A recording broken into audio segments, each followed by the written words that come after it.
Facebook digital live থেকে আমি এই মুহূর্তে যুক্ত আছি নারায়ণগঞ্জের রূপগঞ্জ উপজেলার যে তারাও পৌরসভার কাহিনা এলাকা রয়েছে সেই কাহিনা ব্রিজ সংলগ্ন এলাকাটিতে অবস্থান করছি। আমি আপনাদেরকে দেখাতে চাই, আমার পিছনে দেখতে পাচ্ছেন যে উৎসুক জনতার ভিড়।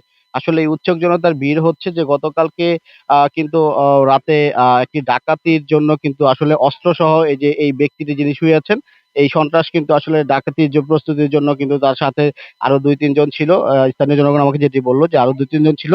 তাদেরকে সাথে নিয়ে কিন্তু সে এখানে অস্ত্রসহ কিন্তু এলাকাবাসী তাকে আটক করে হাতে নাতে, এবং এইখানে এসে কিন্তু তারা এই বাড়িটিতে আসলে ৳১,০০,০০০ চাঁদা দাবি করে, নয়তো তাদেরকে প্রাণনাশের হুমকি দিয়ে থাকে। পরবর্তীতে এলাকাবাসী বিষয়টি জানতে পারলে কিন্তু তাকে আসলে এখানে আটক করে, এবং আমি আপনাদেরকে আসলে এই জায়গায় উপস্থিত হয়ে এখানকার স্থানীয় কয়েকজনের সাথে কথা বলতে চাই যে এই বিষয়ে আসলে কখন ওনাকে আটক করেছেন এবং কি কারণে আটক করেছেন এবং ওনার সাথে কি পেয়েছেন।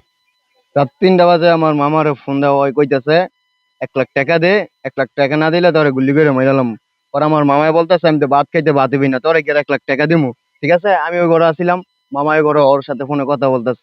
পর মামারে কইতাছে তুই বারো, তোর লগে কথা আছে। পরে মামায় বার হইছে, মামার দুইটা পিস্তল মিস্তল ধরছে, আর লগে আরো ২ জন আসছিল। পর মামা হাত হচ্ছি আমরা সবাই করতে বার হইয়া এই দৌড় দিয়ে হ্যাঁ ধরছি, হ্যাঁ দৌড় দিতে পরে হ্যারেন তেনে পিস্তলটা হইরাছে গা। পরে থাবা ধরছে, হ্যাঁ আমার কামড় দিছে তো এই যেন এমন কামড় দিছে। পরে আর লগার ২ জন চলে গেছে। ওরা এরকম মতন ধইরা আটকে রাখছি। ওরা বাড়ির যে কজন আছিল ওরা ধইরা, আর কটা এলাকাবাসী আছিল ওরা ধইরা মারা হয়েছে।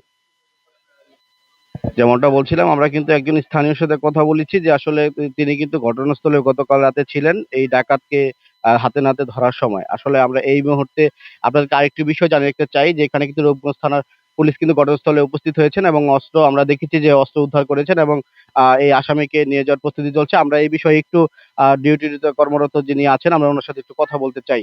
আহ আপনারা আসলে এখানে এসে কি পেয়েছেন? ভাই বললাম বললাম এখানে পাওয়া অবস্থায় যখন আমাদের ফোন দেওয়া হলে ত্রিপুল নিয়ে এখানে আপনার একটা ডাকাতির চাঁদাচাঁদি করছে পিস্তল নিয়ে, তখন আমরা আসলাম, এসে দেখি এখানে এই অবস্থা। তা আইসা এই যে ওকে এখন দেখা হইলো, অস্ত্র উদ্ধার করা হইলো, এখন যাচাই বাছাই চলবে এবং সিনিয়র কর্তৃপক্ষ যারা আছে তাদের নির্দেশ অনুযায়ী পরবর্তীতে এটা কার্যক্রম চলবে, ব্যবস্থা গ্রহণ করা হবে। ধন্যবাদ আপনাকে। আমি যেমনটা আপনাদেরকে বলেছিলাম যে এখানে কিন্তু আপনারা দেখতেই পাচ্ছেন যে উৎসুক জনতার ভিড়, এবং সেখানে কিন্তু তাকে এখন তার হাত থেকে তার থেকে পাওয়া এই সন্ত্রাসের কাছ থেকে পাওয়া যে অস্ত্র, সেই অস্ত্র কিন্তু পুলিশ উদ্ধার করেছেন, এবং সেটি কিন্তু রূপগঞ্জ থানায় নিয়ে তারা ঊর্ধ্বতন কর্মকর্তা আছে তাদের সাথে কিন্তু বিষয়টা ব্যবস্থা করবেন, এবং আমি এই বিষয়ে রূপগঞ্জে নারায়ণগঞ্জে গ সার্কেল যেই সহকারী অতিরিক্ত পুলিশ সুপার রয়েছেন, আমি মেহেদী ইসলাম, ওনার সাথে কথা বলেছি। উনি উনি আমার উনি উনি উনি আমার উনি আমাকে যেটি জানিয়েছেন যে এই বিষয়টিতে উনি অবগত হয়েছেন এবং উনি আইনগত ব্যবস্থা প্রক্রিয়াধীন বলে আমাকে চলমান রয়েছে বলে জানিয়েছেন। Enamul Haque, channel S, Rupganj.